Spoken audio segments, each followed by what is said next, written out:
안녕하세요. 요즘 들어 결혼하길 참 잘했다는 생각을 하는 50대 남자 구독자입니다. 와이프가 잘 나가서 처가덕을 보고 살아서 그러냐고요? 네, 보는 분들에 따라 그래서 너 참 결혼 잘했다. 그런 소리 하실 수도 있겠지만요. 혹시라도 아직 미혼의 구독자분들이 있으시다면 결혼은 서로의 밑바닥을 받는데도 사랑하는 마음이 변하지 않는 사람들과 해야 하지 않나. 감히 그런 조언을 해주고 싶네요. 가족에게도 가까운 친구에게도 절대 보여주고 싶지 않았던 저의 밑바닥 같은 모습을 보고도 감싸주는 것은 물론이요. 마음속에 꽁꽁 묻어두었던 상처를 얼마 전 아내 덕분에 훌훌 털고 일어설 수 있게 됐거든요. 이런 아내가 참 자랑스럽기도 하고 고마운 마음은 퍽 큰데 어디 자랑할 곳도 없고 해서 이렇게 사연을 적게 됐습니다. 요즘 뉴스를 틀면 뻑하면 모 연예인의 학교폭력 과거 폭로 기사가 종종 나오는 것 같아요. 볼 때마다 저도 아내도 인상을 찌푸리게 됩니다. 남일 같지 않거든요. 어쩜 변명도 그렇게 누가 적어준 것처럼 하나같이 똑같은지 철없던 시절에 생각 없이 했던 행동이었습니다 하고요. 그렇게 얘기하는 사람치고 지금 와서 그때의 일을 제대로 기억하고 있거나 진심으로 반성하고 있는 사람이 대체 몇이나 될까 싶습니다. 연예인들이야 지금 잘 나가고 있으니까 대중에게 노출되는 직업이니 그렇게 폭로를 하고 사람들한테 TV에 나와 저렇게 생글생글 웃고 있는 저놈이 사실 학창시절에 이 악물고 나를 괴롭히던 악마 같은 놈이었다 하고 폭로라도 할 수 있죠. 실제로 학교를 다니면서 알게 모르게 괴롭힘을 당했던 분들은 아마 제 얘기에 다 공감하실 겁니다. 길을 가다가 나를 괴롭혔던 그 놈과 비슷한 얼굴을 마주치기만 해도 아니 하다못해 어디 병원에 가서 진료를 기다리다가 그때 그 놈과 같은 이름을 듣기만 해도 심장이 덜컥 내려앉는 기분이요. 정작 그놈은 어디서 애 낳고 행복하게 잘 살고 있을지 모르는데 나 혼자만 발전도 없고 극복도 없이 과거의 그 상처 가득한 시절 속에서 자라지도 못하고 영영 머물러 있는 것만 같은 그 한심한 기분을 느껴야 한다는 것이 얼마나 분한지 말입니다. 나이가 50이나 먹고 나면 괜찮아질 줄 알았어요. 벌써 40년도 더 된 옛날이니까요. 그런데 왜 이렇게 어제 일처럼 생생한지 헤어지고 나면 세상 모든 이별 노래 가사가 다 자기 얘기 같다고 하죠. 저도 그렇습니다. 40년이 지난 지금도 매일같이 뉴스를 틀면 쏟아지는 학교 폭력 기사가 다 제 얘기같이 느껴지는 그런 한심한 놈이었어요. 저 역시 학교 폭력이라는 단어가 이렇게 대중화가 되기 전부터 학창시절 지독한 괴롭힘을 당해왔던 피해자였거든요. 아내와 제가 부부의 인연을 맺게 된 것은 한참 후의 일이지만 저희 둘은 한 동네에서 나고 자란 동창입니다. 그 말인즉슨 저희 아내는 제가 그렇게 지독한 괴롭힘을 당하던 시절을 생경하게 목격한 목격자이기도 하단 뜻이죠. 야, 내 말 안 들려? 너네 엄마 어제 우리 집에서 월급 받아갔다며. 용돈 받았을 거 아니야. 우리 집에서 받아간 돈이니까 좀 나눠 쓰자. 안 들려? 야! 야, 왜? 너도 엄마 닮아서 귀 병신이냐? 그래도 엄마 욕하는 건 들리나 보네. 네가 째려보면 어쩔 건데, 학창시절 밤마다 질 나쁜 애는 하나씩 어디든 있죠. 그런데 그 애는 달랐습니다. 질이 나쁘다는 말로는 표현이 안 되는 애였어요. 사람 나고 돈 났지 돈 나고 사람 났냐고요. 사람 위에 돈이 있다는 사실을 전 너무 어렸을 때부터 알아버렸습니다. 왜 전 그런 쓰레기 같은 놈의 표적이 되었을까요? 아버지가 일찌감치 돌아가셔서 아니면 말을 못하시고 귀가 안 들리시는 농인인 어머니와 둘이 살고 있어서 귀도 안 들리고 말도 못하니까 다른 일하는 아줌마들처럼 쓸데없는 말은 안 옮기겠다. 싼 값에 저희 어머니를 식모로 들인 그 친구의 엄마 때문에 이유야 차고 넘쳤겠죠. 그 애의 아버진 할아버지 때부터 대대로 물려받은 부를 축적해온 지역 유지였고 학교가 바뀌고 학년이 바뀌어도 새로운 담임 선생님을 만날 때마다 우리 아들 좀 잘 부탁한다. 외제차를 타고 학교에 찾아와서 정치인이었던 그 애의 할아버지 자사전 사이에 촌지봉투를 끼워가지고 내밀기만 하면 학교에서 무슨 사고를 치던 간에 선생님들은 봐도 못 본 척하기 바빴습니다. 괜히 일을 크게 만들었다간 다음 학기에 그 봉투를 못 받는 것은 물론이고 자기 자리가 위태위태하다는 것을 알고 있었으니까요. 그 피해는 고스란히 저 같은 사람에게 돌아왔죠. 힘없고 가난한 친구들이요. 우리 엄마 가지고 함부로 얘기하지 마. 너 같은 놈이 함부로 말할 수 있는 사람 아니야. 한 번만 더 그딴 소리 하면 나도 안 참고 선생님한테 얘기할 거니까. 야, 무서워서 오줌 지릴 뻔했네. 네가 뭐 말하면 어쩔 건데? 이게 노예면 노예답게 네 알겠습니다 하고 빌빌 기어야지. 어디서 주인한테 눈을 동그랗게 뜨고 대들어? 초등학교 때부터 아나무인으로 친구들을 괴롭히고 다니고 동네에서 소문이 자자했어요. 제가 그 애의 레이더에 본격적으로 들어왔던 건 초등학교 6학년, 어머니가 그 집에서 일을 시작하고 나서부터였고, 중학교에 올라가고 남자애들이 을에 그렇듯 덩치가 커지고 주변 애들에게 자기 힘을 과시하기 시작하는 중학생 사춘기 시절이 되면서부터 그 강도는 점차 심해졌던 것 같습니다. 저한테도 최후의 발악 같은 거였죠. 선생님한테 얘기할 테니 어지간히 해라. 들은 척이나 했겠어요. 그 애가 저렇게 말도 안 되는 이유로 시비를 걸기 시작하면 반 애들도 다 다른 곳으로 쳐다보면서 엮이지 않으려고 필사적으로 노력하는 이유도 다 아니까요. 어차피 백날 첫날 선생님한테 얘기해봤자 달라지는 게 하나도 없다는 것을요. 여자애들의 따돌림과 남자애들의 따돌림은 좀 다른 것 같아요. 뭐 누가 더 힘든 애, 안 힘든 애 이런 걸 따지자는 게 아니라요. 아무래도 신체적인 차이라는 게 무시 못하잖아요. 여자애들이 자기들끼리 왕따를 시키고 뭐 교과서를 숨기고 욕을 하고 이런 괴롭힘이라면 남자애들의 괴롭힘들은 그것보다는 좀 더 물리적인 괴롭힘들이 많은 거죠. 쉬는 시간마다 책상에 침 뱉고 의자를 발로 찬다거나 수업 시간 내내 등에다가 종이를 뭉쳐서 던지고 공부를 못하게 방해하고 급식실에서도 항상 눈에 띄지 않으려고 구석에서 밥을 먹었던 것 같아요. 언제부터인가 땅만 보고 걷는 습관이 생기더라고요. 걷고 있으면 누가 하도 발을 걸고 넘어뜨리는 일이 많아가지고요. 차라리 제가 덩치라도 크고 싸움이라도 잘했으면 좀 좋아요. 거울을 들여다보면 비리비리한 체구에 얼굴은 항상 우울하고 주눅 들어 있고 제가 봐도 제 자신이 한심할 때가 많았죠. 아들, 또 싸우고 들어온 거 아니지? 친구들이랑 싸우지 말고 사이좋게 지내. 엄마한테 너밖에 없어. 네가 밖에 나가서 사고를 치면 엄만 감당할 자신이 없다.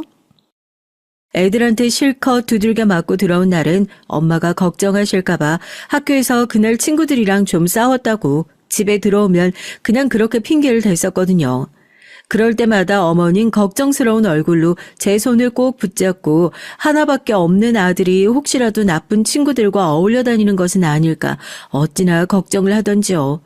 그래 가난한 우리 집에서 행여나 내가 맞서 싸우기라도 하면 합의금 물어줄 돈이라도 있겠냐. 지독한 패배의식에 찌들어서 살았습니다. 한심하죠. 하지 말라고 그만하라고 제가 뭔가 더 반응을 해주는 것이 그놈들한테는 먹잇감을 주는 것이나 다름이 없는 행동이라는 걸 알고 나서는 일부러 괴롭힘을 당해도 그냥 묵묵히 참고만 있었어요. 누군가의 눈엔 그게 엄청나게 답답해 보였을 거고요. 예를 들면 저희 아내같이 정의로운 사람들 말입니다. 같은 학교, 같은 반이었던 적이 있었어요. 아내와 저, 그리고 그 놈들 모두요. 교실에 친구 하나 없었던 저였고 아내를 처음 만나기 전까진 기억에도 잘 없었어요. 빈부격차가 큰 시절이었고 동네에 저만큼이나 어렵게 사는 애들이 많았거든요. 아내도 그중 하나였어요. 부모님이 최근에 두 분 다 돌아가셔서 할머니가 계신 이 동네로 전학을 오게 됐다 정도만 알고 있었고요. 말 한번 섞어본 적 없는 사이였죠. 아내와 말을 해본 건 그날이 처음이었어요. 다시 떠올리기도 싫은 별명이긴 하지만 저희 엄마가 그 집에서 식모일을 한다는 이유로 저를 노예라는 별명으로 불렀거든요. 집에서 아버지한테 무슨 이유로 깨졌는지 몰라도 유난히 기분이 안 좋아 보였던 그 애가 쉬는 시간이 되자 야 노예 너 바닥 좀 기어봐 하면서 제 의자를 발로 걷어찼고 전 그대로 바닥에 엎어졌고요. 아무렇지도 않게 다시 교복에 묻은 먼지 털고 일어나서 자리에 앉으니까 또 의자를 발로 걷어차고 반응이 없는 절 보고 화가 솟구쳤는지 이젠 의자가 아니라 저를 걷어차려고 폼을 잡더라고요. 저도 모르게 반사적으로 몸을 웅크렸죠. 발길이 쏟아질 거라고 예상했는데 야 하는 소리와 함께 누가 이쪽으로 몸을 날려서 그 친구를 밀어 넘어뜨렸습니다. 정말 예상치도 못한 사람이었어요. 반에서 늘 조용하게 앉아 있었던, 부모님이 돌아가시고 할머니와 산다고 했었던 그 친구요. 제 아내였습니다. 야, 너 미쳤냐? 아, 진짜 이 가난뱅이들이 끼리끼리 웃기는 짓 하고 있네. 안 그래도 오늘 열받아 죽을 것 같은데 잘 걸렸어. 내가 여자라고 봐줄 줄 알아? 너 오늘 죽었어. 선생님, 여기 사람 패요. 여기요. 여기 경찰에 신고 좀 해주세요. 사람 살려! 이게 미쳤나? 입 안 닥쳐? 야, 뭐하고 서 있어? 당장 제 입 안 막아? 깜짝 놀랐죠. 같은 반이 된 이후로 아내 목소리를 그날 처음 들어봤을 정도로 평소에 정말 조용했었거든요. 맨날 창밖만 쳐다보고 있고 선생님이 수업 시간에 무슨 질문을 해도 기어들어가는 목소리로 대답하던 애였는데 어디서 그런 힘이 나왔는지 우렁차게 소리를 빽빽 지르니까 상대방도 적잖이 당황한 거예요. 여기 사람 패서 죽인다고 경찰에 신고해달라고. 얼마나 목소리가 컸던지 다른 반에 있던 애들도 이게 무슨 일인지 웅성거리면서 다 저희 반으로 몰려오고 선생님들도 다 왔고요. 이게 무슨 일이냐고 그러시는데 딱 봐도 알잖아요. 저놈이 또 쓸데없는 사고를 쳤다는 것을요. 그러니까 저희 담임 선생님은 이제 괜히 일 더 커져서 나중에 자기가 한 소리 들을까 싶어가지고 애들끼리 싸우고 그럴 수도 있는 거지. 무슨 이렇게 소란을 피우냐고. 우리 반 일은 우리가 알아서 하겠다고 하면서 상황을 황급히 수습하셨습니다. 교무실로 불러서 어떻게 된 일이냐고 대충 묻더니 사이좋게 지내라고 훈계 같지도 않은 훈계를 하고 돌려보내시더라고요. 뻔히 무슨 상황인지 다 아시면서요. 저한텐 교복 좀 깨끗하게 털고 들어가라고. 선생님이 그 모양인데 어떤 어른한테 도움을 청할 수가 있었겠습니까? 야, 너 바보야? 그거 그냥 맞을 생각이었어? 네가 그렇게 아무것도 안 하니까 맨날 너만 두드리가 맞는 거 아니야. 나 이제 너 안 도와줄 거야. 바보같이 굴지 마. 짜증나니까. 맨날 찍소리도 못하고 당하기만 하고 있던 제가 어지간히 답답했나 봐요. 자기는 이제 더 이상 도와주지 않을 거라고 한숨을 쉬면서 가는데 그날은 고맙다는 인사조차 제대로 하지 못했었죠. 반 애들이 그렇게 죽어라고 눈을 피하고 저와 엮이지 않으려고 미친 듯이 노력을 하는 데는 다 이유가 있었습니다. 그날 이후로 피해자는 1명에서 2명으로 늘어나게 됐거든요. 저를 감싸주었다는 이유로 제 아내까지 그 못된 인간들의 괴롭힘을 당해야만 했습니다. 야, 왜 가난뱅이들끼리 눈이라도 맞았어? 쟤 보면 안쓰러워? 그래도 쟤가 낫지 않냐? 야, 넌 부모 둘 다 뒤졌다며. 네가 그렇게 아무 때나 나서고 다니니까 너네 부모가 그렇게 된 거 아니야, 너 학교 끝나고 어디 도망갈 생각하지 말고 남아. 알겠어? 너 어디 도망가는 순간 내가 니네 할매 찾아갈 테니까 쥐방울만하게 진짜 낄 때 안 낄 때 구분도 못하고. 용기를 내서 나서긴 했지만 그 아나무인으로 설치고 다니는 놈들 무슨 수로 막을 수가 있었겠어요. 어디 도망가면 할머니를 찾아가겠다는 무시무시한 협박까지 하니까 눈물을 뚝뚝 흘리면서 째려보기만 하는데 결국 나 돕겠다고 나서다가 저렇게 됐으니 어떻게든지 책임을 져야겠다 싶더라고요. 차라리 맞던 놈이 계속 맞는 게 낫지. 내가 어떻게든지 주의를 끌고 그 사이에 도망가라고 해야겠다 싶어서 수업이 마치고 애들이 다 빠져나가고 저도 교실 한 구석에 남아 있었습니다. 아내가 저를 보고 여기서 뭐 하는 거냐고 빨리 가라고 했지만 어떻게 그래요. 차라리 여긴 내가 있겠다고 넌 할머니한테 가든지 도망가든지 하라고 등을 떠밀었죠. 그렇게 아내가 교실을 빠져나가고 저 혼자 남아있는 걸 본 그놈들이 여자친구 지키겠다고 혼자 남아있었냐고 조롱을 하기 시작했습니다. 이러나 저러나 반에서 조용하게 찌그러져 있어야 할 애들 때문에 다른 반 애들까지 불러 모아 구경거리가 된 게 꽤나 창피했을 테니까요. 당하는 놈이 누구든 그게 뭐가 중요하겠어요. 다른 때보다 좀 심하긴 하더라고요. 바닥에 웅크리고 있는 절 일으켜 세워서 왜 이렇게 나대냐고 따귀로 올려붙이는데 정말 눈앞이 번쩍거려서 차라리 이대로 기절했으면 좋겠다 싶기도 했습니다. 내가 아무리 거지 같아도 너네처럼 야비하게는 안 살아. 누가 진짜 거지 같은데. 네가 아직 덜 맞았구나. 입만 살아가지고. 야, 우리 노예가 완전히 미쳤나 보다. 너 오늘 진짜 너 죽고 나 죽고 한번 해보자. 눈앞이 핑글핑글 돌 것 같더라고요.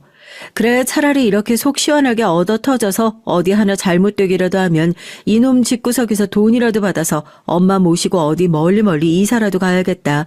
그런 생각을 하고 있었어요.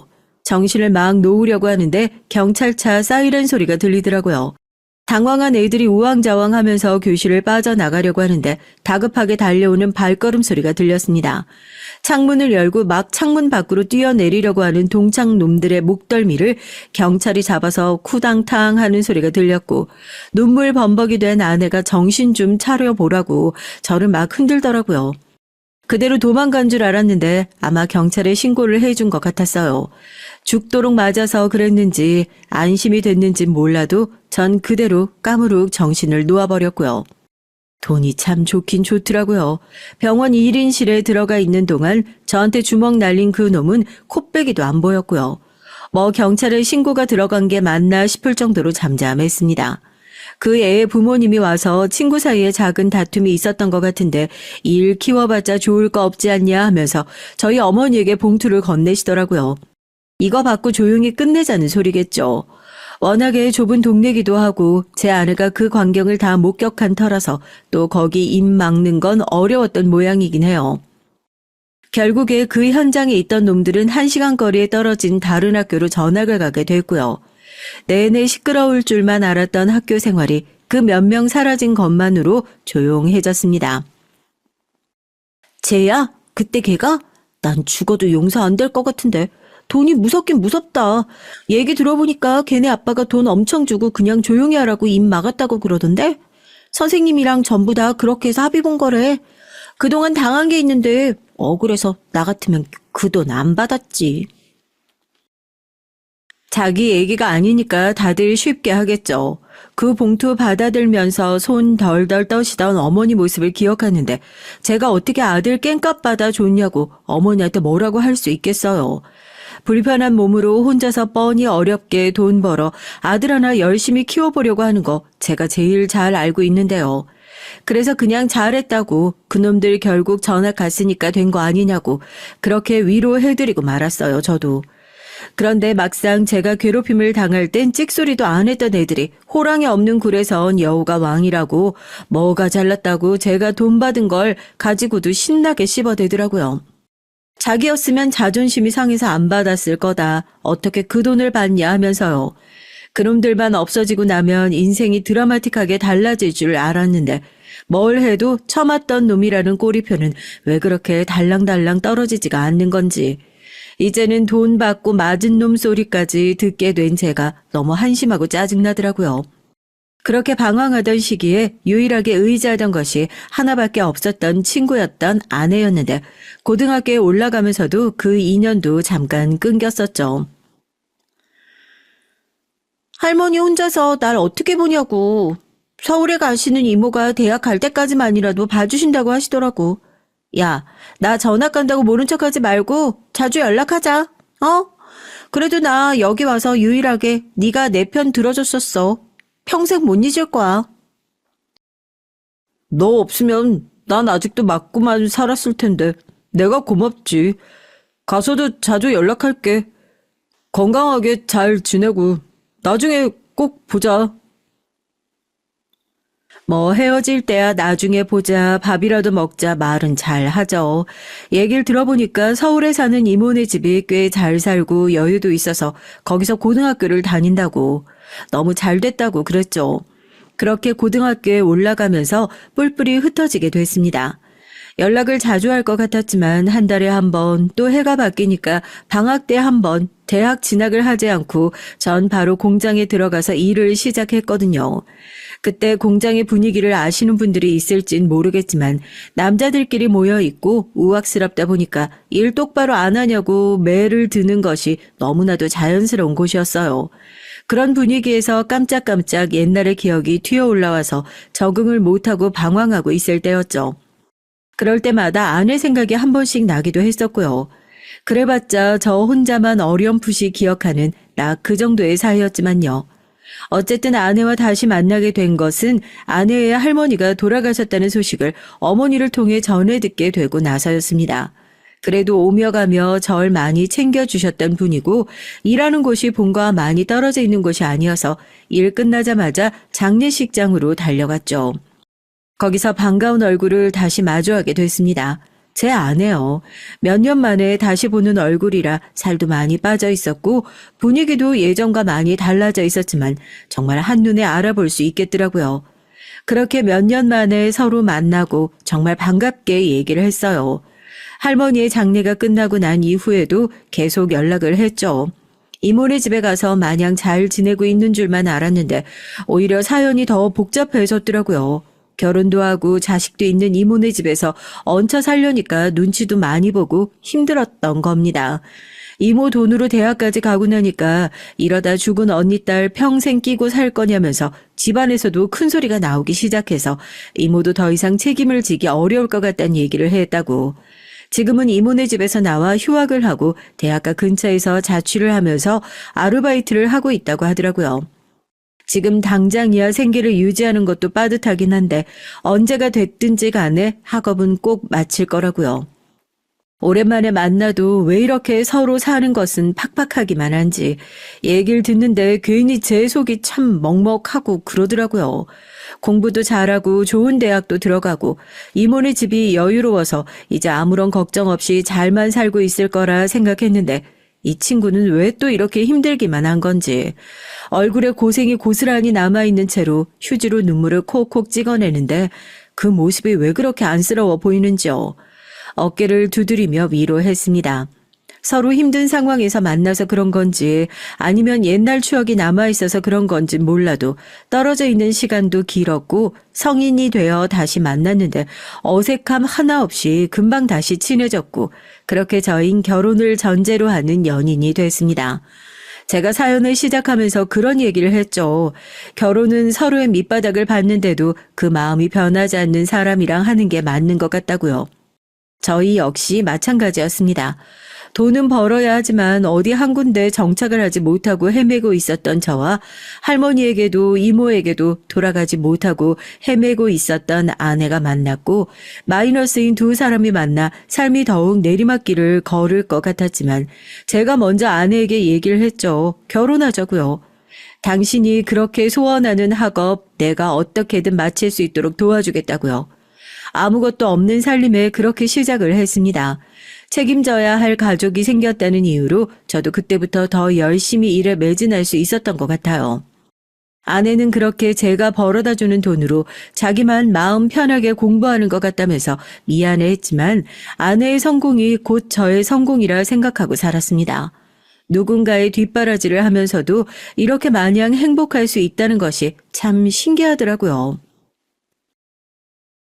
나 이제 대학도 졸업했고 나가서 과외 같은 거라도 할까봐. 언제까지 당신 혼자 이렇게 일만 할 수도 없잖아. 당신이 그랬잖아. 하루 12시간씩 공부만 하는 사람도 떨어지는 게 사법시험이라고. 당신 시험 합격할 때까지 그냥 시험 공부에만 집중했으면 좋겠어. 지금 당장 먹고 사는 게 어렵긴 하지만 나도 이제 회사에서 자리 잡고 야간도 특근도 늘릴 수 있으니까. 그렇게 아내가 대학을 졸업하고 사법시험을 준비하는 6년 동안 아르바이트 한 번을 안 시켰어요. 회사 형님들은 그렇게 죽어라 아내 뒷바라지만 하다가 아내가 사법시험 합격하고 나서 연수원 들어가고 나면 그곳에서 쟁쟁한 다른 법조인들과 눈이라도 맞으면 어떡하냐.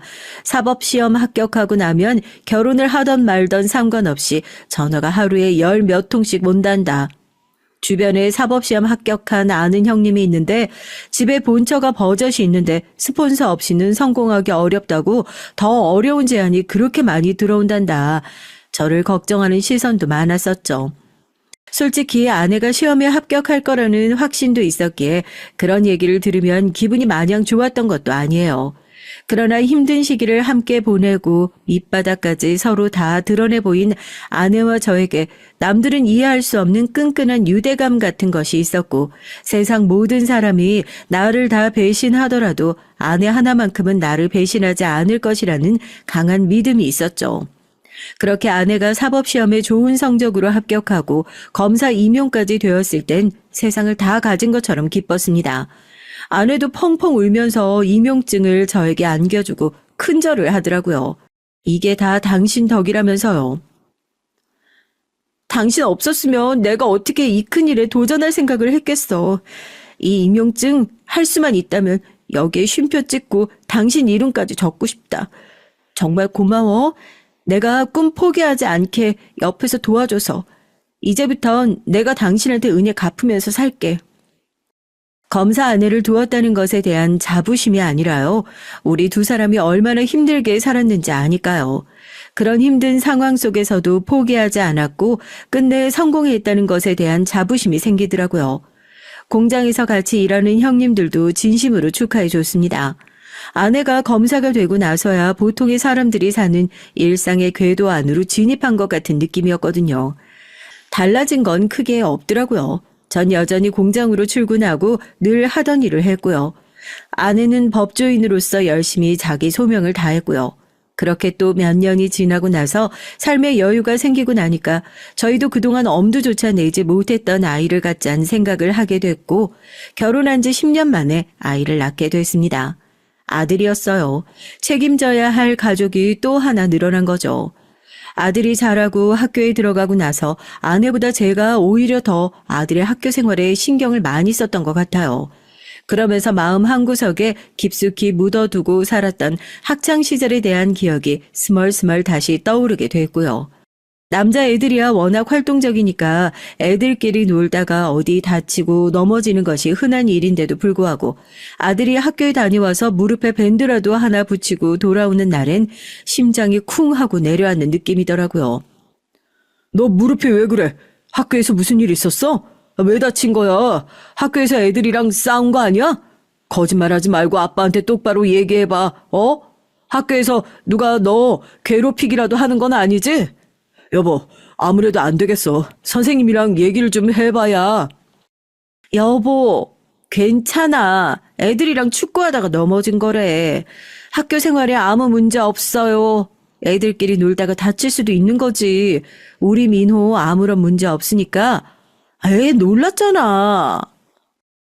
다른 건 몰라도 아이 문제에 있어서 심각하게 반응하는 제 모습을 보면서 아내는 한편으로는 이해를 한다면서도 여전히 그때 일에서 벗어나지 못하는 것 같은 제 모습을 안쓰러워하는 눈치더라고요.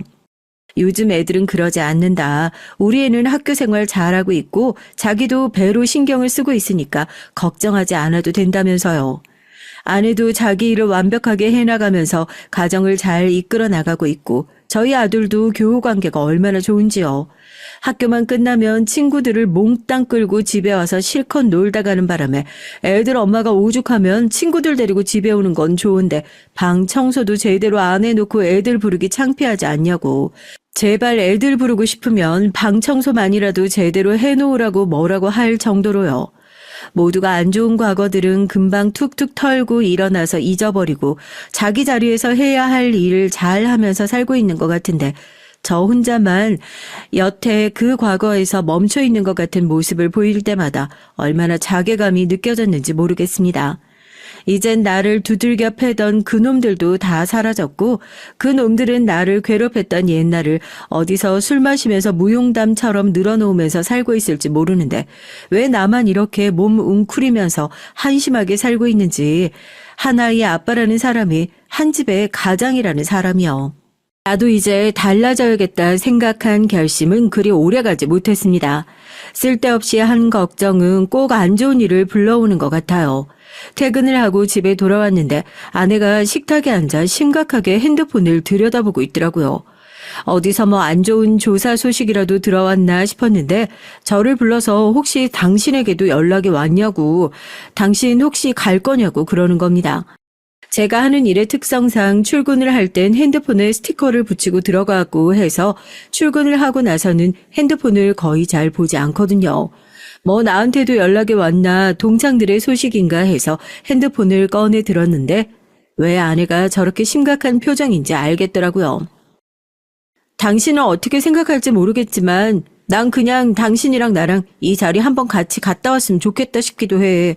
언제까지 우리만 이렇게 옛날 일에 매여서 살 거야? 당신 예전에 나랑 밥 먹으면서 그랬잖아. 옛날 친구들 어떻게 사는지 궁금하기도 하다고. 그냥 가서 보면 되지. 우리가 못 갈 자리 가는 것도 아니고. 왜 걔네가 올지 안 올지, 걔네가 뭘 하고 사는지 여태 눈치 보면서 살아야 하는 건데? 말 안 해도 계속 신경 쓰고 있는 거 알고 있어. 그냥 속 시원하게 두 눈으로 보자고. 당신이 생각하는 거랑 달리 그 인간들 제대로 못 살고 있을 수도 있잖아. 어차피 걔네 중간에 전화 까버려서 안 올 수도 있고. 아내와 제가 동시에 받아든 것은 다름 아닌 중학교 동창회의 연락이었습니다. 오랜 세월이 지났는데도 문자를 받자마자 인상을 찌푸리게 되는 건 어쩔 수 없더라고요. 아내에게 지나가는 말로 그래도 시간이 꽤나 지났는데 친구들이 어떻게 살고 있는지, 우리가 결혼한 것을 모르는 친구들도 많을 텐데 나이가 먹고 나니까 옛날 생각도 나고 궁금하다는 식으로 얘기를 한 적이 있었거든요. 그렇게 오랜 시간이 지났는데도 무서워서였을까요? 솔직히 그 자리에 다시 가고 싶지 않더라고요. 뭔가 꺼려졌습니다. 그런 저를 보면서 아내는 이제 다 지난 일인데 우리가 그 자리에 당당하게 가지 못할 이유가 뭐가 있냐. 솔직히 난 당신이 아들 일로 벌컥 화를 낼 때마다 그때 일을 아직도 못 잊고 있는 것 같아서 마음이 너무 안 좋다. 그냥 이번 기회로 동창회든 뭐든 가서 옛날에 안 좋았던 일들은 좀 훌훌 털어버렸으면 좋겠다는 식으로 얘기를 하더라고요. 제가 이상한데 고집이 있어서요. 밖에 나가서 다른 사람한테 쉽게 고집을 꺾는 사람은 아닌데 아내 말엔 이상하게 고집을 못 부리겠더라고요. 나는 싫다. 그렇다고 굳이 나서서 거기를 찾아갈 만한 이유도 없지 않냐. 나름대로 버팅겼는데 왜 그렇게 당당하지 못하냐는 소리를 듣고 나니까 이건 아니다 싶더라고요. 그래, 당신이 그렇게 정 원하면 가겠다 하고 일단 질러놓고 봤죠. 부부 동반 동창회라고 하니 이제 나이가 먹어 얼굴을 알아보기도 애매한 친구들이 참 많이도 왔더라고요. 그 중에서 몇몇 친구가 저를 알아보고 반갑다는 듯이 아는 척을 했습니다. 야, 진짜 오랜만이다. 이게 몇십 년 만이야?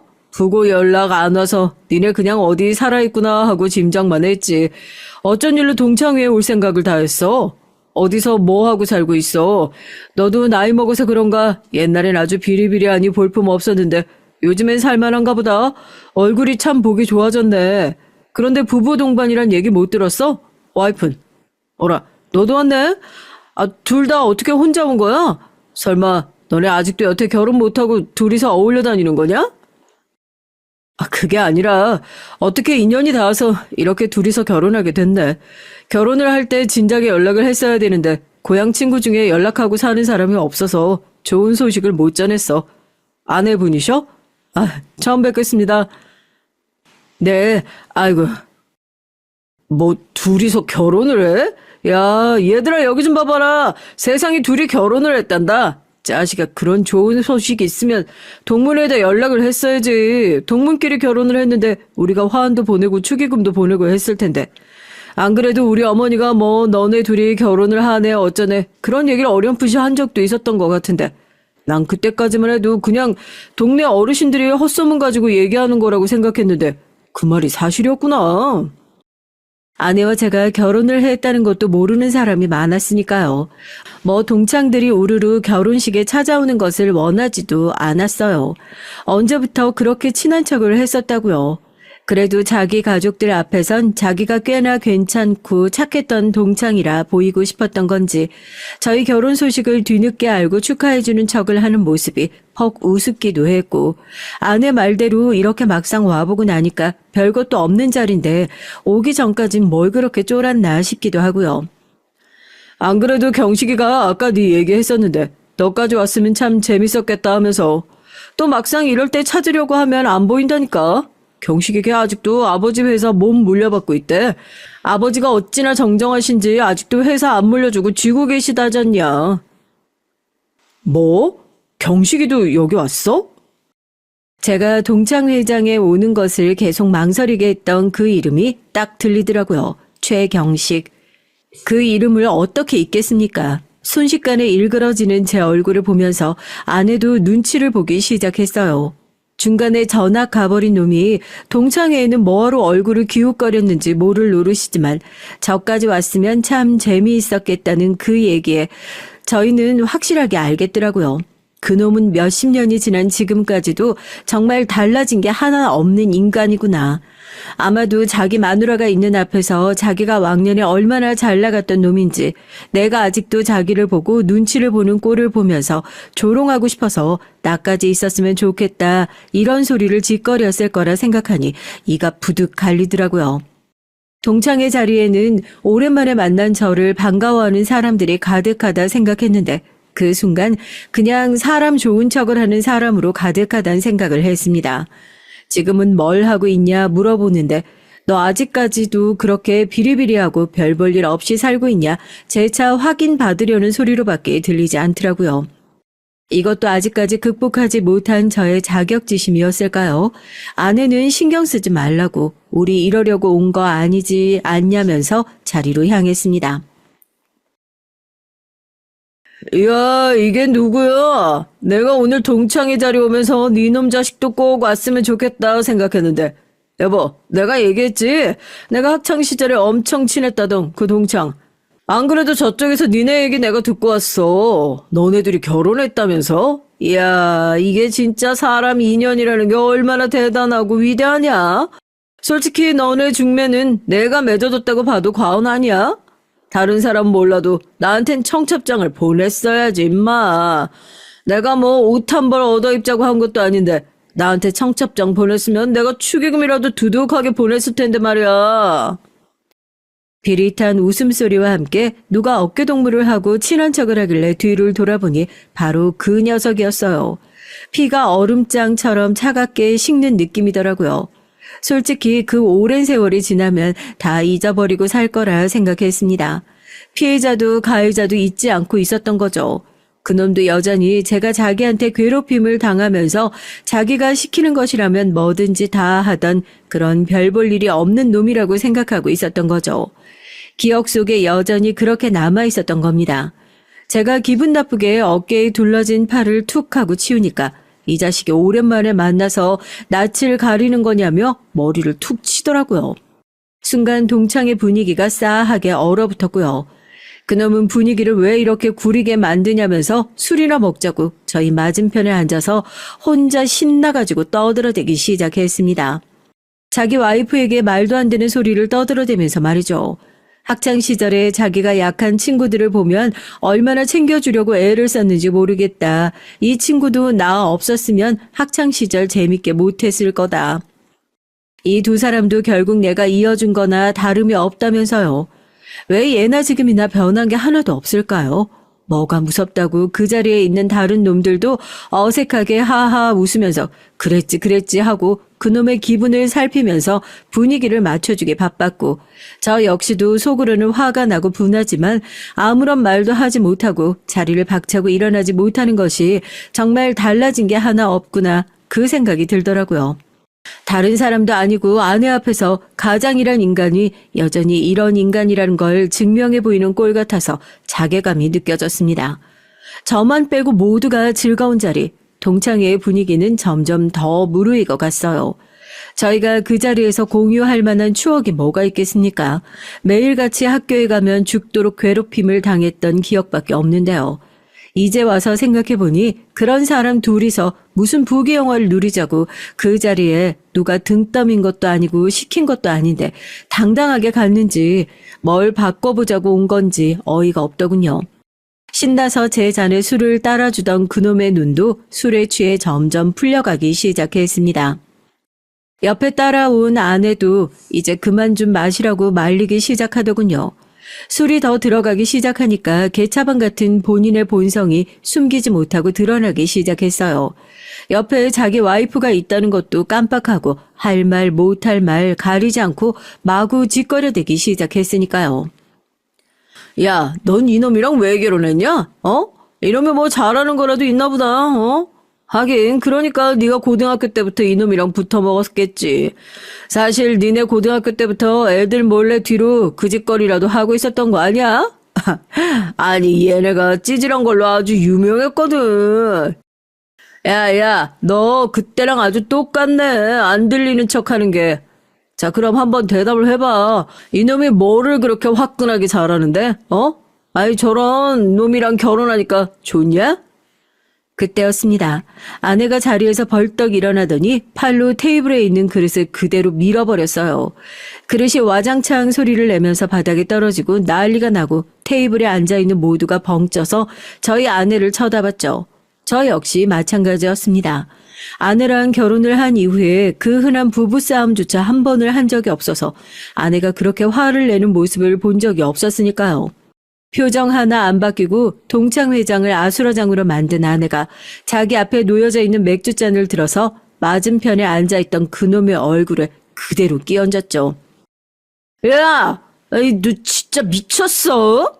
지금 내가 누군 줄 알고 이게 진짜 미쳐가지고. 버럭버럭 소리를 지르는 동창놈과 그 옆에서 괜찮냐면서 손수건을 꺼내 자기 남편의 얼굴을 닦느라 정신이 없는 그놈의 와이프를 비웃은 저희 아낸 가방에서 명함 지갑을 꺼내 자신의 명함을 꺼내 들고 그놈의 얼굴에 냅다 집어던졌습니다. 주섬주섬 아내의 명함을 집어든 그놈은 아내의 검사 명함을 확인하자마자 믿기지가 않는다는 듯이 물에 젖은 생쥐꼴을 하고 이게 뭐냐고 눈이 휘둥그레져서 되묻더라고요. 뭐긴 뭐야. 네 놈이 얼마나 잘났기를 지금 검사 앞에서 감히 건방지게 성희롱을 해?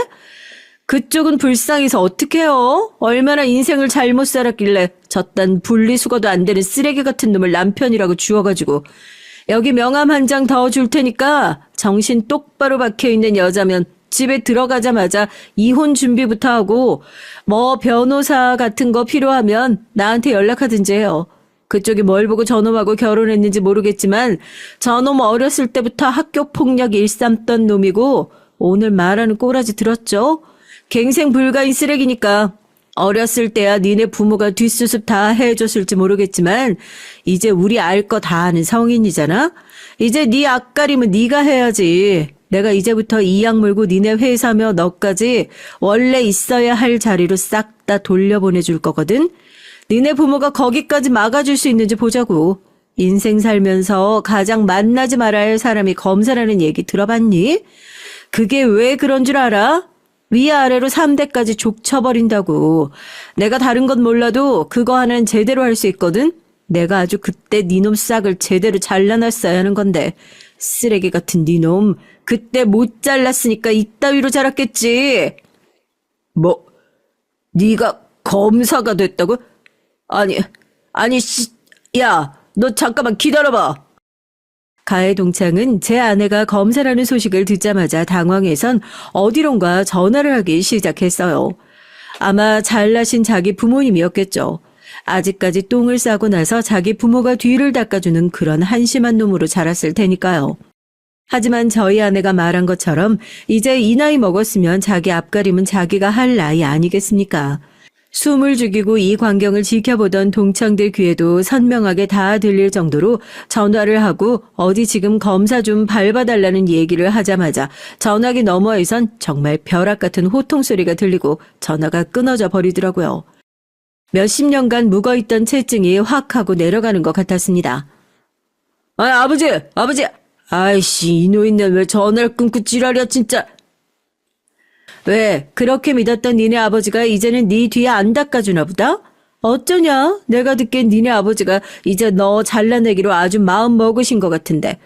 그 노인네가 여태까지 왜 자식이라고 하나 있는데 아들한테 회사 안 물려주고 자기가 쥐고 있었는지 난 안 봐도 알 것 같은데.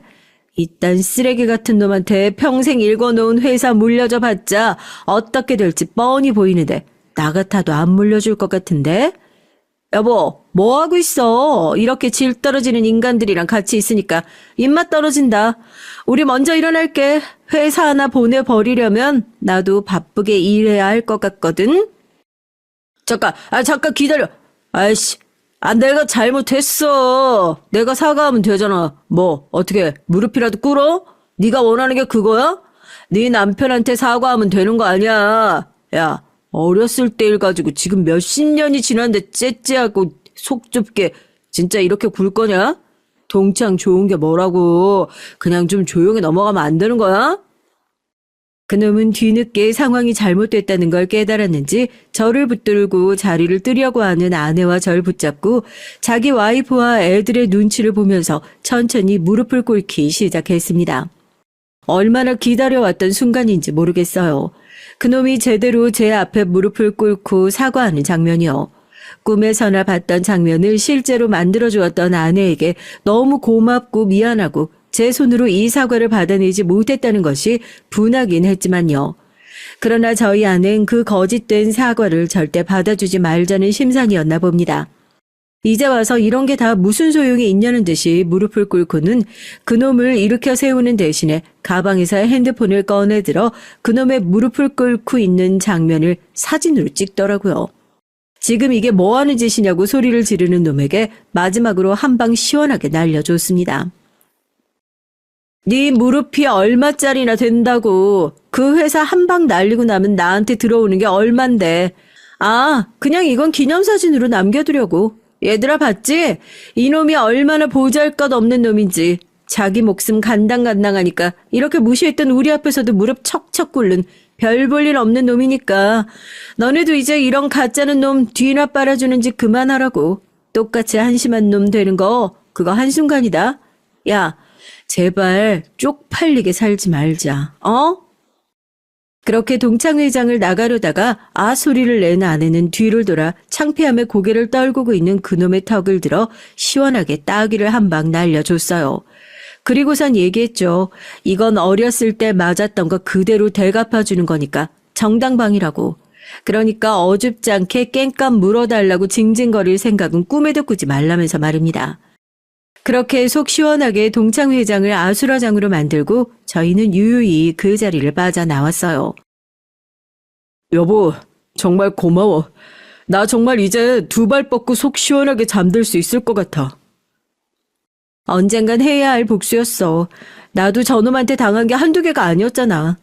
그냥 언젠가 해야 할 일이었고 좀 늦었지만 이제 와서 엉킨 실 다 풀고 매듭 짓는 거라고 생각해. 내 복수는 이제부터 시작이니까 당신도 이제 기죽지 말고 당당하게 살아. 누가 뭐래도 자랑스러운 우리 집 가장이니까. 아내 잘 둔 덕분에 저 이제 과거의 일 전부 다 내려놓고 정말 당당한 마음으로 살아갈 수 있을 것 같습니다. 지저분한 과거에 마침표를 찍고 앞으로 나아갈 수 있게 해준 아내에게 다시 한번 고맙다는 인사를 보내면서 이젠 정말 아내의 말대로 당당하게 어깨를 펴고 가장으로서 최선을 다하면서 남은 인생 열심히 살아가 보려고 합니다. 앞으로 남은 아내의 복수도 전할 수 있었으면 좋겠네요. 많이 기대해 주시고 응원해 주세요. 안녕하세요. 60대 후반의 여성입니다. 전 성당 친구를 통해서 이 채널을 알게 됐는데요. 그 친구도 이 채널에 사연을 한번 보내본 적이 있다고 하더라고요. 그래서 저도 제 남편을 고발할 생각으로 이 사연을 보내게 됐습니다. 제가 할머니에 가까운 나이라 맞춤법이나 문장력이 좀 부족하더라도 넓은 마음으로 양해해 주시길 부탁드릴게요. 그럼 지금부터 제 얘기를 풀어보겠습니다. 먼저 저의 남편은 정말 인간으로서 남편으로서 모자란 그런 사람이에요. 제 남편은 이제 막 70이 된 할아버지인데요. 젊었을 땐 물론이고 나이가 들어서도 여러 여자 만나고 다니면서 저의 눈에서 눈물을 쏙 빼게 만든 장본인입니다. 지금은 이혼한 상태라서 속이 다 후련하지만 30년이 넘는 세월 동안 우리 가족들을 괴롭혀온 남편이에요. 게다가 남편은 거짓말도 밥 먹듯이 하는 인간 말종입니다. 남편에 대해서라면 몇 날 며칠 날을 새도 모자랄 만큼 할 말이 많아요. 하지만 제 딸은 그렇지가 않죠. 착하고 멘탈도 강하고 조금이라도 제가 불편하다거나 부족한 게 있으면 뭐든 들어주는 딸입니다. 그래서 전 남편은 애저녁에 포기하고 오직 딸 하나만 보고 지금까지 살아온 사람이에요. 지금부터 제가 살아온 얘기를 들려드릴게요. 그러자면 저희 부모님에 관한 얘기부터 해야겠네요. 저희 부모님은 막 결혼을 하셨을 땐 좀 힘들게 사셨지만 저와 제 여동생 그리고 늦둥이 남동생을 잘 키우려고 노력을 많이 하신 분이셨습니다. 두 분은 돌아가시기 전까지 땅끝 해남에서 농사를 짓고 사셨어요. 밭을 한 5만 평은 가지고 계신 분홍이셨죠. 지금은 두 분 다 돌아가셨지만 전 제 부모님 재산 맏딸로서 지금까지 잊지 않고 꼬박 지내고 있습니다. 이 애비가 너희들에게 강조할 건 그저 공부를 해야 이 험한 세상에서 살아남을 수 있다는 거다. 너희들은 열심히 공부만 해. 이 엄마 아빠가 학비는 다 대줄 테니까. 비용은 걱정하지 말고 힘 담는 데까지 열심히 배워야 돼. 그래서 남들에게 속지 말고 남들보다 못하지 않는 그런 삶을 살아라. 알겠니? 부모님은 저희 삼남매에게 공부를 많이 강조하셨던 분들이었습니다. 본인들이 배움이 짧았던 것을 항상 애석하게 생각하셔서 우리들에게 공부를 열심히 해야 어디 가서 손해 안 보고 산다고 그렇게 강조를 하셨더랬죠. 그래서 제 남동생과 여동생은 그 옛날이지만 대학교까지 나올 수 있었고 공부랑 거의 연이 없던 저도 고등학교는 어떻게든 마칠 수 있었습니다. 전 고등학교를 나온 후로 서울에 가야겠다는 열망이 커졌어요. 서울은 저에게 별천지 같은 곳으로 TV에 나오던 그곳은 온갖 젊은이들이 예쁘게 꾸미고 거리에 나다니는 것이었으니까요. 엄마, 저 이제 혼자서 살아볼래요. 서울로 가서 돈 벌면서 제가 알아서 집 사고 땅 사고 할 거예요. 그러니까 허락만 해주세요. 그건 안 된다. 서울은 누가 그러던데 눈만 감았다 떠도 코를 베어가는 험악한 곳이라잖아. 그리고 거기에서 네가 할 수 있는 일이 뭔데? 그냥 엄마 아빠랑 같이 해남서 농사 지어. 그러다 동네 청년한테 시집가. 여자는 시집만 잘 가도 팔자가 바뀌어. 아버지 말씀 듣고 그냥 여기서 살아. 엄마, 제가 집에서 장녀잖아요. 제가 반듯한 직장을 가지지 않으면 동생들이 뭘 보고 서울에 올라오겠어요? 제가 부지런히 일해서 기반 닦아 놓을 테니까 제발 허락해 주세요. 저 정말 돈 많이 벌 자신 있어요. 어렵게 고등학교를 졸업한 후 전 돈을 벌러 서울로 혼자 상경했습니다. 부모님은 어린 제가 서울로 나간다니까 걱정이 돼서 반대를 하셨지만 그 당시에 전 서울에 대한 환상이 있었어요. 그곳만 올라가면 돈도 많이 벌고 내가 살고 싶은 대로 살 수 있겠다는 생각을 했죠. 그래서 전 부모님의 반대를 무릅쓰고 혼자 달아나듯 옷만 몇 가지 싸가지고 서울로 올라와 버렸습니다. 그런데 서울에 아무런 연고도 없는 제가 할 수 있는 일은 생각보다 얼마 없었어요. 전 서울이라는 곳을 너무 만만하게 생각했던 것이었습니다. 전 처음 이곳에 와서 살았던 곳이 구로동이었어요. 거긴 공장에 다니는 언니들이 많이 살던 곳이었죠. 그러나 전 공장에서 일하고 싶지 않았습니다. 그래서 그 언니들의 집을 청소해주고 푼돈을 벌기 시작했어요. 하루에 많게는 20, 30개의 쪽방을 청소했습니다. 제가 청소를 깨끗하게 한다는 소문이 돌자 언니들은 싼 값에 저에게 청소며 간단한 장보기 같은 것들을 시키기 시작했어요. 그래서 전 그 언니들의 가정부처럼 허드렛 일을 하면서 근근히 살아갈 수 있었습니다. 그중엔 나이가 꽤 많은 언니도 있었는데 전 20살의 40대 초반의 미혼 여자와 함께 동거를 했어요. 그 언니가 바로 제 남편의 누나였습니다. 저희 시누이는 지금까지 결혼하지 않고 혼자 사는 분이에요. 지금은 나이가 많아 은퇴를 했지만 40대 중반에 공장을 그만두고 부동산 중개업을 시작하셨던 거예요. 그 일을 하면서 돈을 모아 80년대 말 강남 땅 투기에 뛰어들어서 아파트가 몇 채씩 있는 부자입니다. 전 이 언니를 따라다니기 시작하면서 남편을 만나게 됐죠. 제가 처음부터 남편에게 혹해서 따라다닌 건 아니었지만 말이죠. 남편을 처음 봤을 때 그 사람은 군대를 막 제대하고 백수로 집에서 놀고 있었습니다.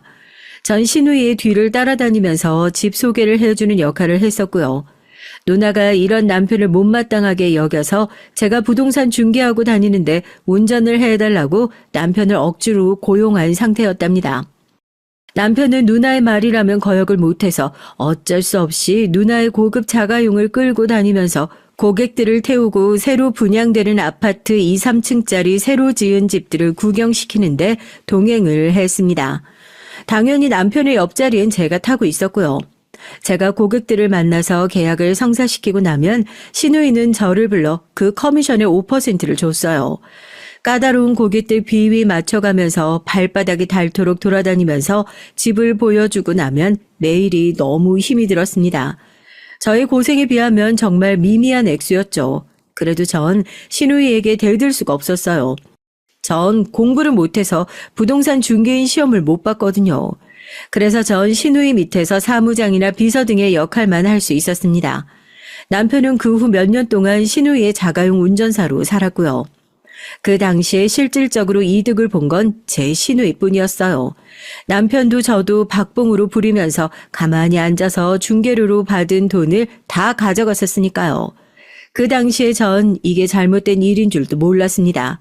그저 일이 끊기지 않게만 해준 시누이에게 고마워하면서 살았죠. 하지만 남편은 점점 시누이에게 반항하면서 더 이상 일을 안 하려고 했었던 거였습니다. 누나, 언제까지 나한테 이딴 푼돈 주면서 부려먹을 생각이야? 이거 노동 착취라고. 누나라고 해서 나한테 일할 권리 없는 거 알지? 이제 그만 내 몫을 돌려주라고. 푼돈이라니? 어떻게 200만 원이 푼돈이야? 너 아무것도 하는 거 없이 그저 운전만 하고 다니는데 200이면 많이 주는 거야.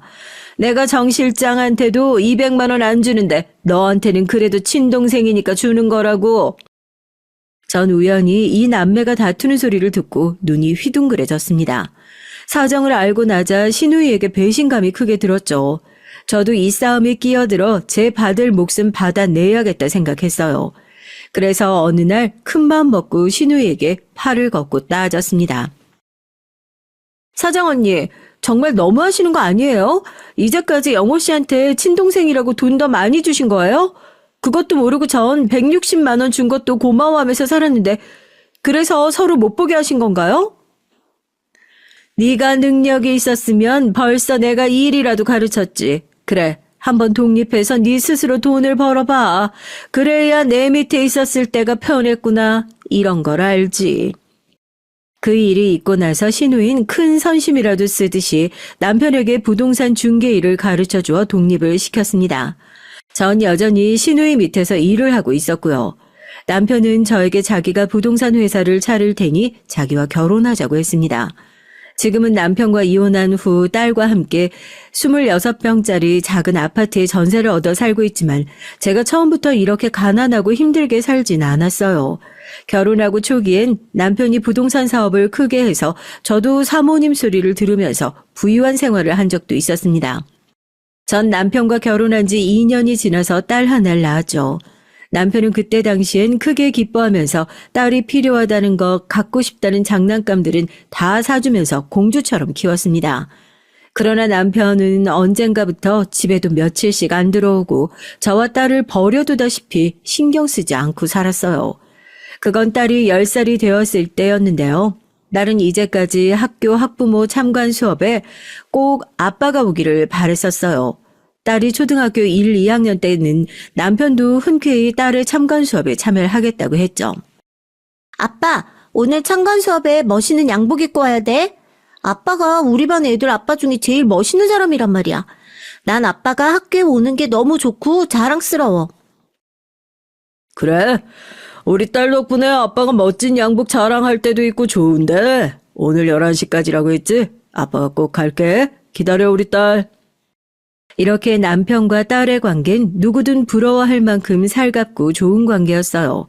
그런데 딸이 4학년이 되던 해에 남편은 처음으로 딸의 참관 수업을 못 간다며 저에게 대신 가라고 미루더라고요. 전 갑자기 냉정해진 남편이 이해가 안 돼서 따지듯이 물었죠. 매년 자기가 먼저 알아서 가겠다고 했는데 왜 이번엔 안 되느냐고 말이에요. 그랬더니 남편은 고객들과 지방에 땅을 보러 가기로 했다면서 별로 탐탁치 않은 표정을 짓는 거예요. 그리고 저에게 버럭 화를 내는 거였습니다. 경희가 오늘 학교에 아빠 올 거라고 얼마나 애들에게 자랑을 많이 해놨는데 그럼 우리 경희 거짓말쟁이로 만들 거야? 학교 참가는 당신도 좋아했던 일이잖아. 갑자기 왜 당일날 펑크를 낸다는 거야? 일 때문에 가는 건데 그럼 어떡해? 그럼 돈 많은 호구를 딸 학교 수업에나 가자고 놓쳐야 돼? 당신도 내가 그런 바보짓 하기를 바라는 거야? 갑자기 남편에게 제 딸이 일보다 뒷전이 되어버린 것이었어요. 처음엔 전 도무지 영문을 몰랐습니다.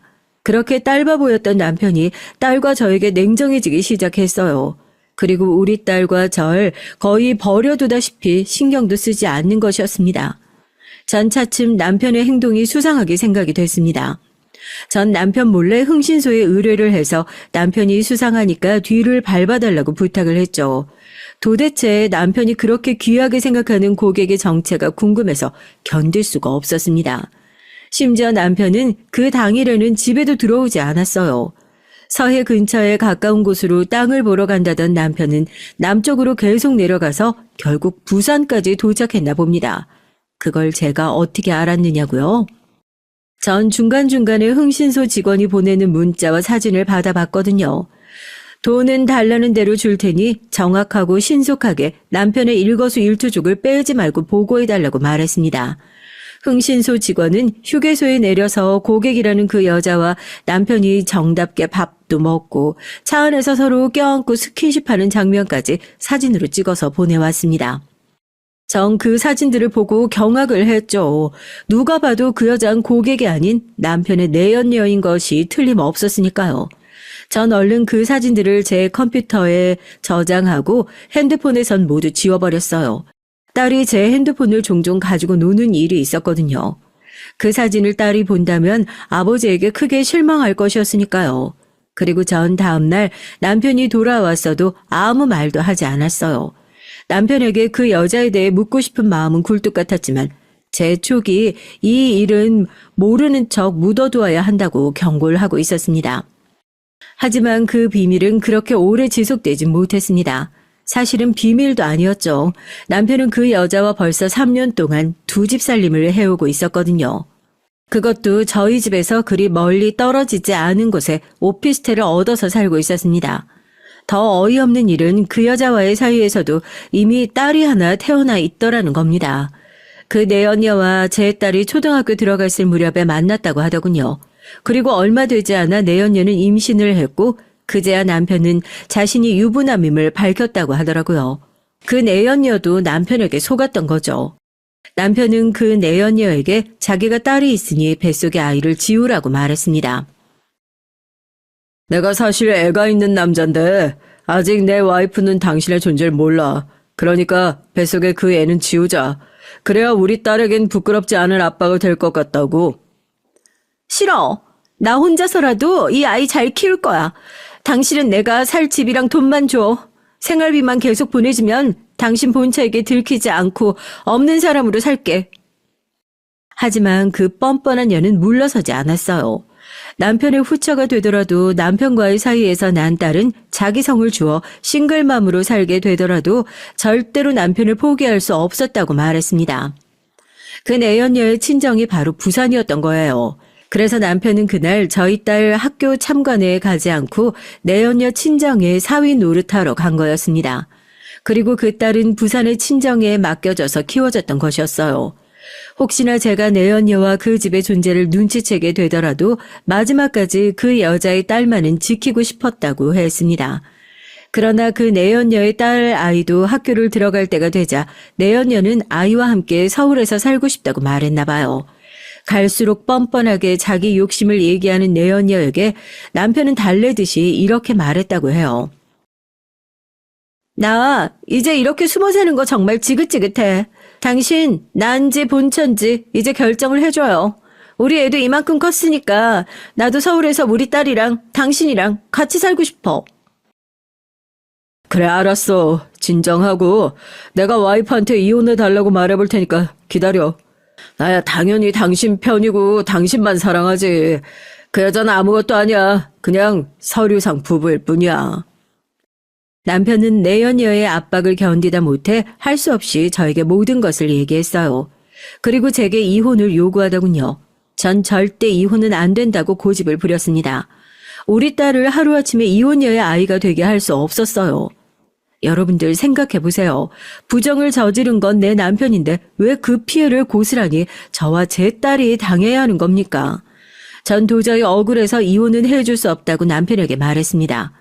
당신이 어디서 살진 당신의 마음이지만 우리 애가 성년이 될 때까지 매달 양육비를 내놓아야 하는 거라고.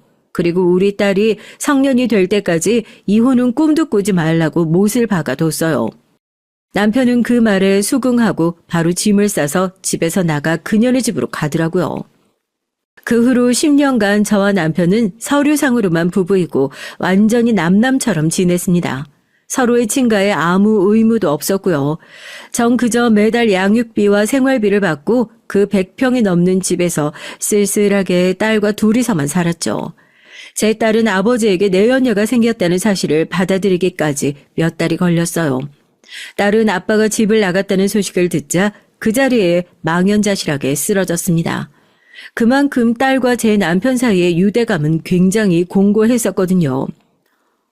엄마, 난 믿어지지가 않아. 아빠에게 다른 여자가 있다니?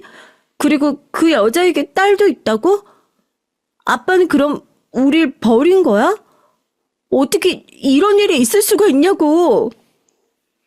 경희야, 마음 굳게 먹어. 엄마는 이혼녀라는 타이틀은 달고 싶지 않아서 아빠랑 이혼을 하진 않겠지만 우린 이제 둘이서만 가족이야.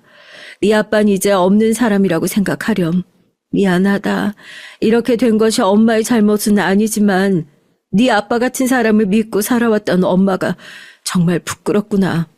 내가 우리 경희 볼 면목이 없어. 전 이렇게 말하며 처음으로 우리 딸 앞에서 눈물을 흘렸습니다. 제가 어른답지 못하게 약한 모습을 보이자 제 딸은 아무래도 자기 엄마를 지켜줘야 한다고 생각을 했나 봐요.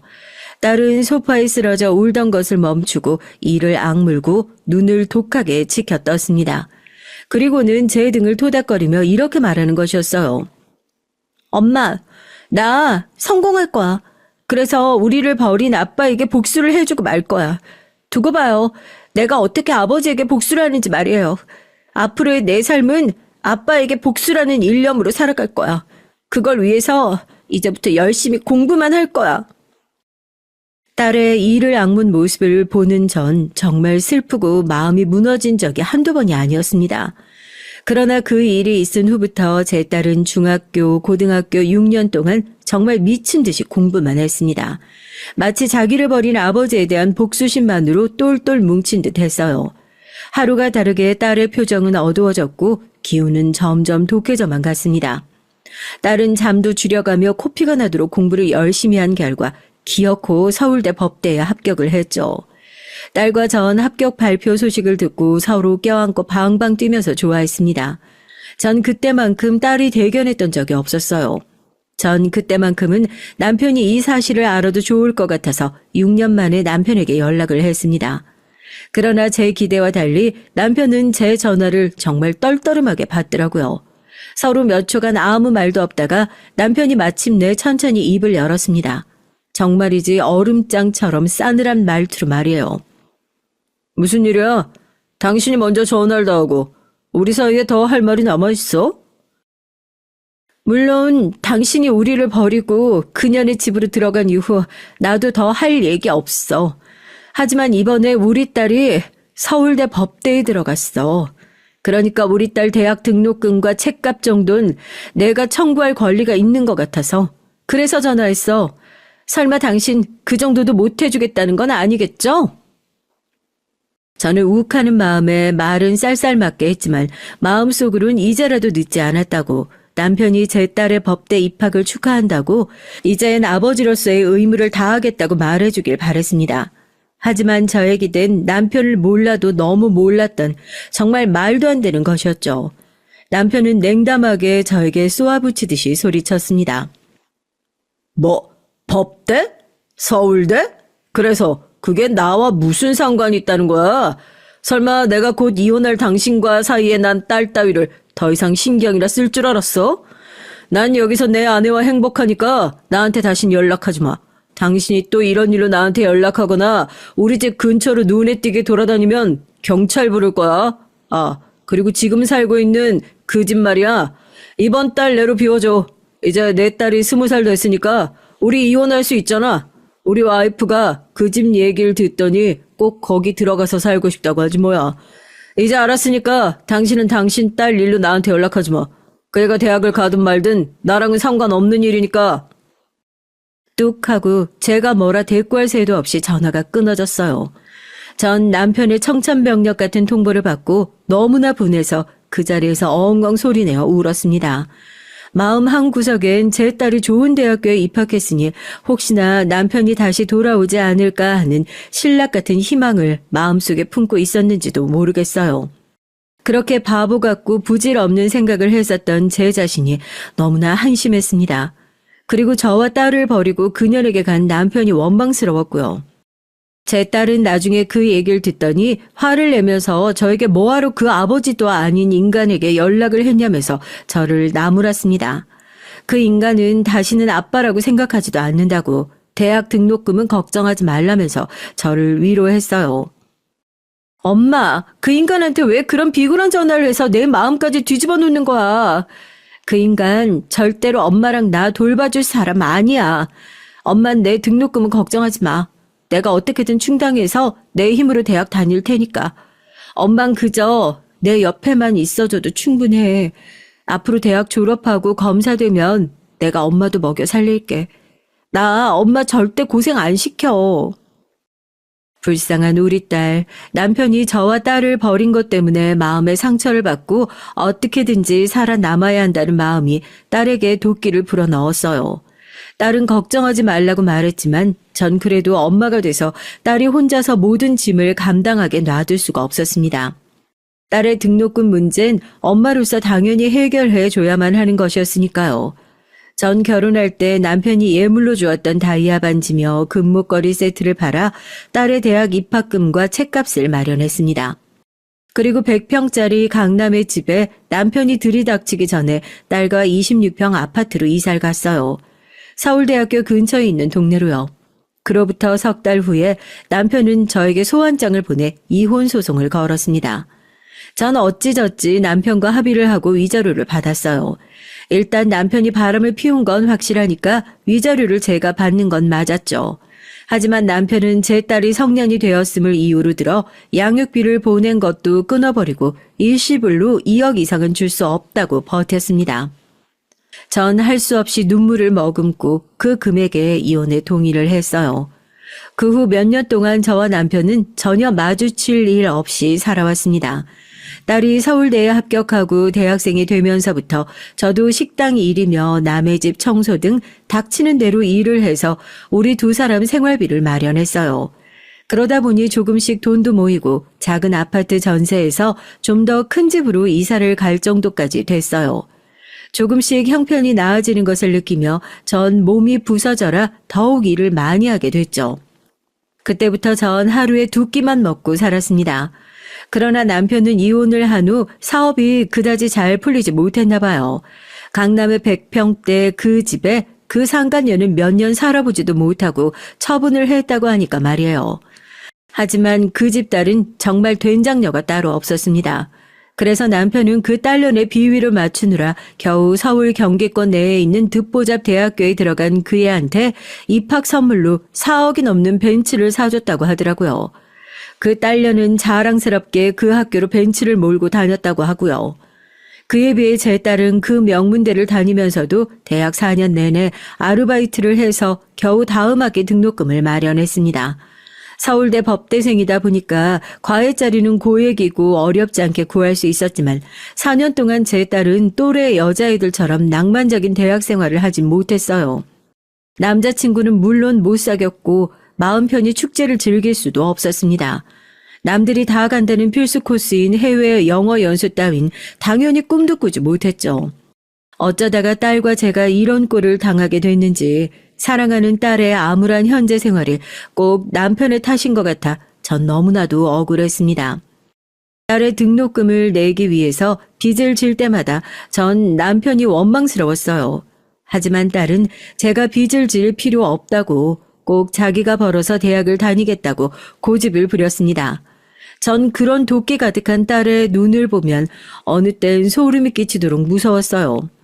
그래도 남편이 혈육이고 아버지인데 그 아버지에 대한 복수심만 남아버린 딸의 인생이 불쌍하게 생각되기도 했고요.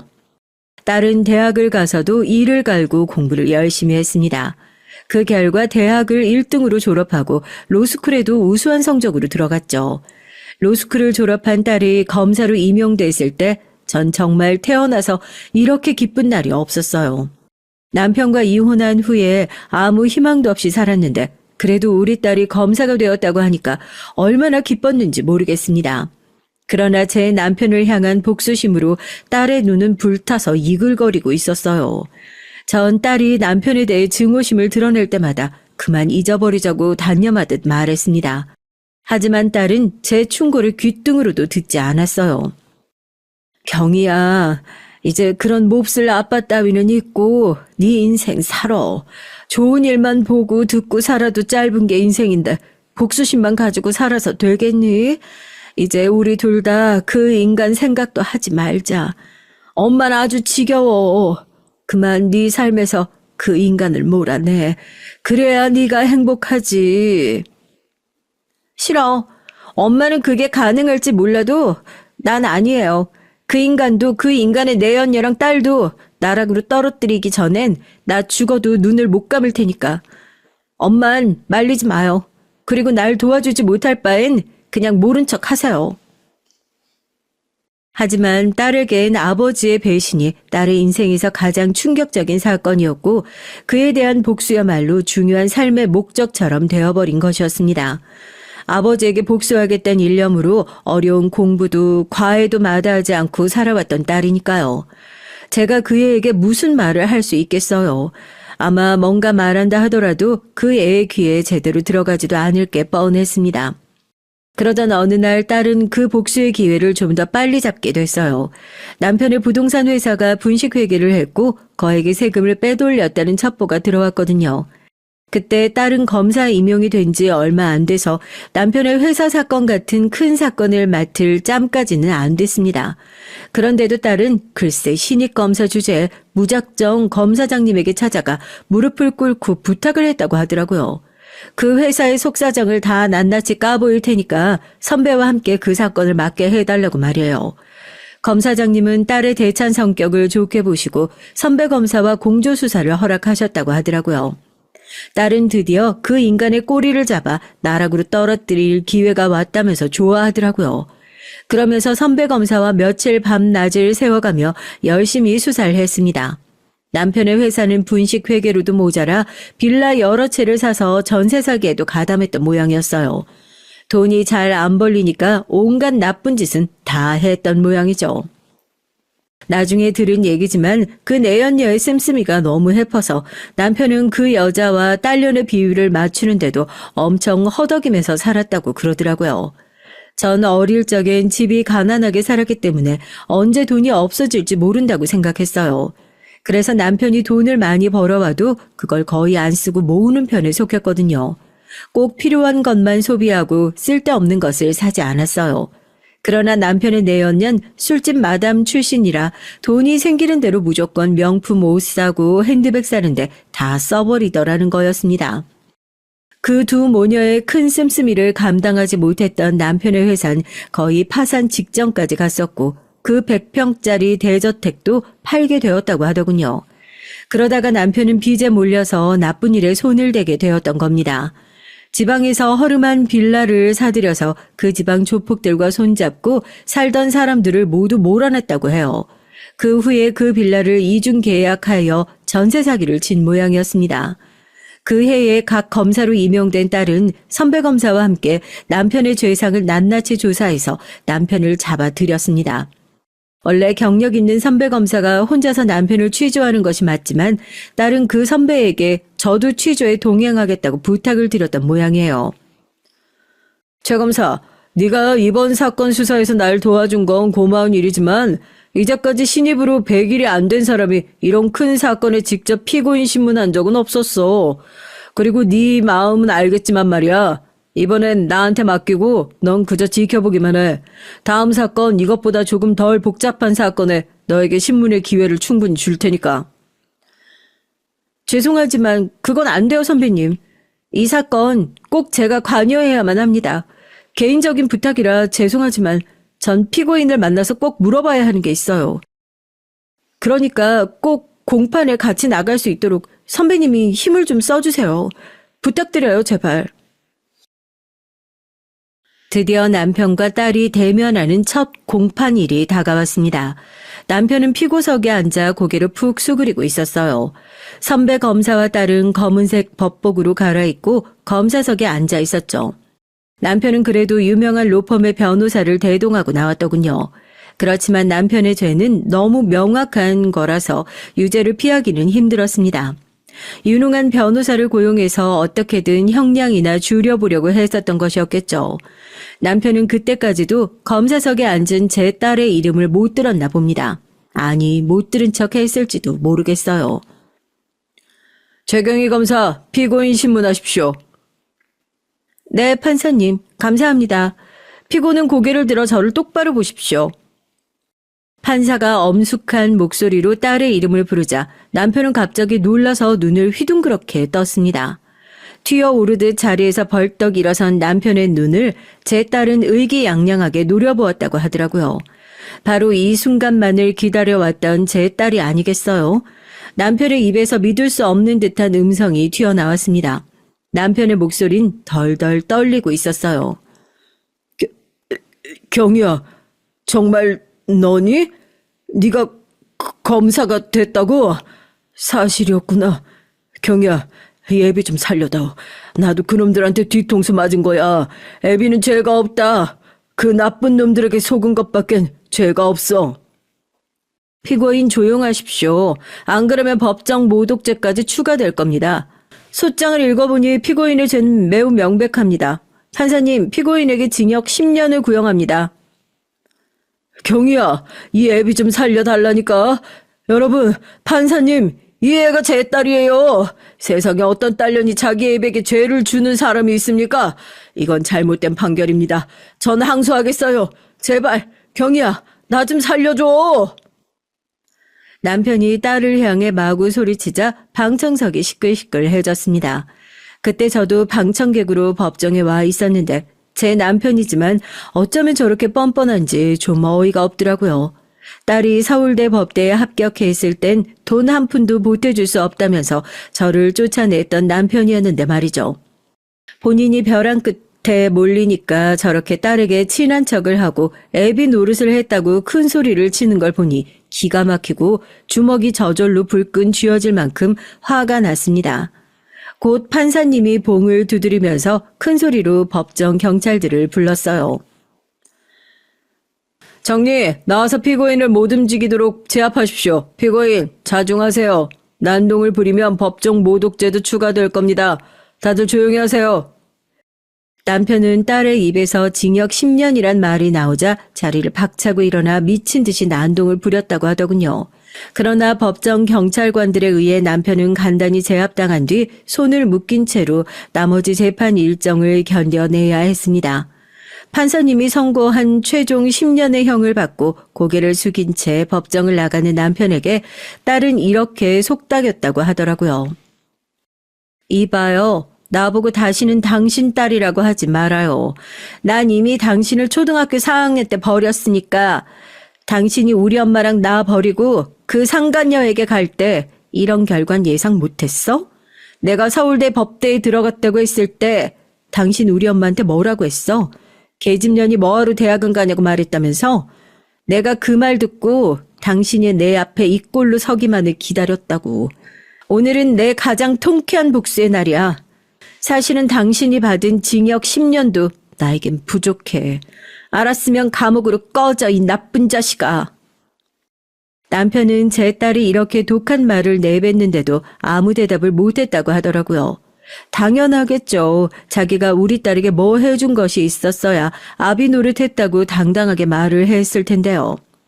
그놈은 제 딸에게 아무것도 해준 게 없으면서도 뻔뻔하게 가명이라도 해달라고 매달리다가 안 되니까 제 딸을 협박이나 하는 그런 인간 쓰레기 같은 놈이었습니다. 그 후엔 어떻게 됐냐고요?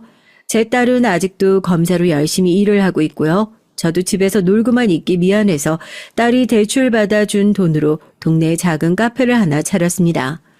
딸은 그저 취미로만 커피를 배우고 카페 일은 힘이 드니까 하지 말라고 말렸죠. 하지만 저 역시 집에서 딸이 번 돈만 축내고 있기는 정말 미안하더라고요. 나이 60이 넘어서 바리스타라고 하니 사람들에게 좀 나쁘끄럽지만 혼자서 한 2, 3년을 하다가 지금은 조금 가게 규모가 커져서 알바하는 대학생을 하나 쓸 정도는 됩니다. 그렇게 평온한 생활을 하고 있던 제게 최근에 청천벽력 같은 소식이 하나 들려오더라고요. 여러분 그 소식이 뭔지 궁금하지 않나요? 그건 말이죠. 올해로 그 전 남편도 10년의 형을 다 살고 만기 출소하는 날이 왔다는 사실입니다. 남편이 감옥에서 나와 예전에 살던 집으로 가보니 내연녀와 딸은 이미 부산으로 도망을 가고 없더라는 것이었어요. 남편은 당연히 장인 장모의 집으로 내연녀를 먼저 찾아갔다고 해요. 하지만 내연녀는 돈 없고 능력도 없는 남편 따위는 보고 싶지도 않다면서 남편을 문전박대하더라는 것이었습니다. 그래서 갈 곳이 없어진 그 인간은 수소문을 해서 제가 사는 집을 알아낸 모양이었어요. 그 사람은 기운 없는 목소리로 미리 저에게 전화를 걸었습니다. 저기, 내가 너무 배가 고픈데 갈 곳이 없어. 그러니까 내 집이라도 얻을 때까지 거기서 며칠만 지내게 해줄 수 없을까? 뭐라고? 당신이 여길 어디라고 와? 그년한테 얘기하지. 그년에게 가면 되잖아. 안 돼. 우리 딸이 혹시나 당신 집에 들인 거 알면 당신 큰일 나. 다시는 이 번호로 전화하지 마. 전 혹시나 해코지를 당할까 무서워 남편에게 단단히 엄포를 놓고 전화를 탁 끊어버렸습니다. 설마 그 인간이 만기 출소를 했고 그것도 모자라 저에게 먼저 연락을 해올 줄은 꿈에도 생각하지 못했던 일이었거든요. 그런데도 그 인간은 제가 운영하는 카페를 어떻게 알고 왔는지 문 밖에서 거짓골로 저에게 하소연을 하는 것이었습니다. 제발 날 좀 용서해줘. 내 편이라고 믿었던 그년도 그년의 딸도 헌신짝처럼 나를 버렸어. 둘 다 부산으로 도망을 갔더라고. 난 이제 당신밖에 잘 보일 데가 없어. 나 좀 어떻게 받아줄 수 없을까? 그래, 여기 돈 좀 줄 테니까 옷도 새로 사 입고 목욕도 하고 해. 어디를 가든 그런 거짓골로 다니면 당신 부모님도 마음 아프실 테니. 하지만 난 당신 미래까진 책임져 줄 수 없어. 당신이 먹고 살 돈은 스스로 벌어야 할 거야. 자, 어서 나가. 몇 날 며칠을 씻지도 못하고 옷도 빨래를 하지 못한 채 꾀재재한 전 남편의 얼굴을 보니 잘됐다는 감정보단 그래도 불쌍한 마음이 들었어요. 전 남편을 가게로 불러 새 옷을 사주고 목욕비를 줘서 사우나에 다녀오도록 했습니다. 제멋대로 자란 머리도 깎고 깔끔해진 남편은 그저 훌륭한 노년의 신사처럼 보였죠. 내가 미울 텐데 이렇게까지 도와줘서 고마워 여보. 내가 도움받는 김에 염치 없지만 좀 더 도움받을 수 없을까? 우리 딸 경이가 오면 내 얘기 좀 잘 해줘. 난 당신에게 아니면 어디 부탁할 데도 없고 당장 오늘 밤 잘 자리도 없어. 그러니까 부탁할게. 제발. 남편은 한껏 애처로운 표정을 지으면서 저에게 애걸복걸 했어요. 하지만 제가 남편을 만난 것을 우리 딸에게 들키기라도 한다면 저에게 얼마나 화를 낼지 안 봐도 뻔한 일이었습니다. 전 입술을 악물고 남편에게 말했죠. 아니야. 나한테 더 이상 매달리지 말아줘. 난 여기까지밖에 못 해줘요. 이 카페도 우리 딸이 대출받아준 거고 지금 살고 있는 집도 딸이 전세금 낸 거야. 난 아무런 금전적인 힘도 없고 모든 통장 관리 역시 우리 경이가 다 해. 난 당신한테 줄 도움 없어. 미안하지만 이제 나가줘. 남편은 눈물을 흘리며 저에게 미안하다고 용서해달라고 당신이 아니면 부탁할 곳도 없다면서 슬프게 애원을 했습니다. 하지만 제가 남편을 받아들인다 하더라도 딸이 전 남편을 용납할 리가 없었어요. 제 딸은 제가 남편에게 옷 사주고 돈을 준 것만 알아도 저한테 얼마나 화를 내면서 잔소리를 해댈지 다 알 것 같았거든요. 결국 남편은 제가 그날 카페에서 번 돈의 반을 받아가지고 저의 가게를 떠났습니다. 한 20만 원 정도 되는 돈이었는데요. 그 돈으로 어디 가서 살진 모르겠지만 아마도 그리 편안한 처지에 있는 건 아니겠죠. 그러니까 마누라를 배신하고 딸을 헌신짝처럼 버렸던 남편의 마지막 모습은 저렇게 쓸쓸하고 불쌍한 늙은이가 되어버린 것이었어요. 절대로 남편이 불쌍해서 봐주고 싶다거나 그 사람에게 털끝이라도 애정 갖는 게 남아있진 않았지만 10년 동안 교도소에서 살고 나온 그 사람의 미래는 그다지 밝아 보이지 않았습니다. 그래서 전 저녁에 퇴근한 딸에게 조심스럽게 전 남편의 근황을 아느냐고 물었죠. 혹시라도 인간적인 마음에서 딸이 남편을 도와주겠다는 기색이라도 보인다면 어디 새빵이라도 하나 얻어주면 될 것 같은 마음에서였습니다. 그러나 딸은 단호하게 전 남편에 대한 말을 잘라버렸고 제 기대를 무너뜨렸습니다.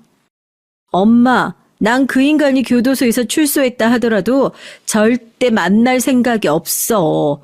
혹시 그 양심 없는 인간이 엄마에게 연락이 오더라도 절대 받아주지 마.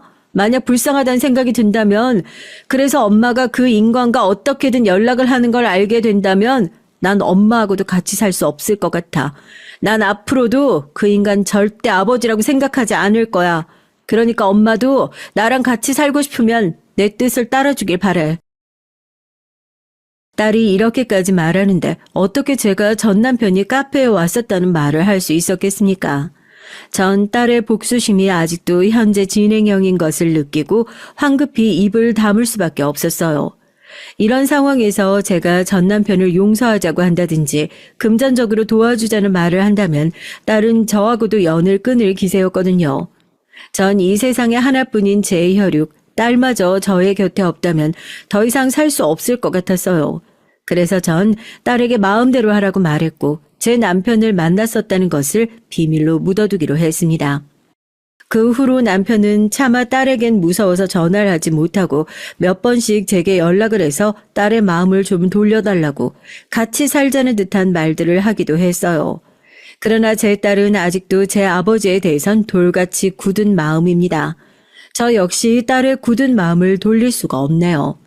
제 딸에게 전 남편은 아버지가 아닌 딸이 어려울 때 내치고 도움조차 거절해버린 남보다 못한 그런 인간일 뿐이었으니까요. 하다못해 짐승들도 제 새끼들이 배고프다고 하면 먹이고 춥다고 하면 제 털이라도 뽑아서 따뜻하게 해주는 법인데 남편은 그 짐승만들도 못했던 게 사실이었으니까요. 인간적으로는 제 남편이 불쌍하긴 하지만 그것도 제가 스스로 만든 지옥이니 남편도 우리들에게 서운하다고 말할 자격은 없겠죠. 여러분, 오늘 제 얘기는 여기까지입니다. 저는 남편의 외도 때문에 인생이 한번 무너졌고 제 딸은 인생의 반 정도를 암울한 가난과 지옥에서 살았지만 스스로 그곳에서 빠져나와 새 삶을 영위하게 됐어요. 비록 딸을 성공하기 위한 노력은 아버지에 대한 복수심으로 시작된 것이었지만요. 그래도 앞으로 딸이 위험한 세상을 헤쳐나가는데 부정적으로나마 남편이 일조하기는 했다는 게 조그마한 위안이라도 되네요. 여러분, 사실 전 작년에 건강검진을 받다가 말기암이 발견되어 시한부 선고를 받았습니다. 일평생 못된 남편 때문에 속이 썩어서 그런지 몰라도 위암이라고 의사 선생님이 그러시더라고요. 전 이 사실을 아직도 딸에게 말하지 못했습니다. 어떻게 말을 꺼내야 할지 무섭고 막막하기만 해요. 딸이 시집 가는 것도 못 보고 죽을지도 모른다는 두려움이 매일 아침 눈을 뜰 때마다 저에게 엄습합니다. 아침마다 눈물을 흘리며 제가 없는 세상에서 살아가야 할 딸을 위해서 하느님에게 기도를 하고 있어요. 앞으로 제가 얼마나 더 살진 모르겠습니다. 의사 선생님은 길어야 1, 2년이라고 말을 하시더라고요. 하지만 제가 이 세상에 숨쉬고 있는 동안은 제 딸의 행복만을 위해서 살 것이고 딸의 평온하고 행복한 인생이 곧 제 목표가 되는 그런 삶을 살아나갈 것입니다. 제게 남은 소원이 있다면 언젠가 딸이 그 애의 아버지를 용서하기까진 못하더라도 거부하지는 않고 받아들이게 되는 날이 왔으면 하는 것이 작은 소망입니다.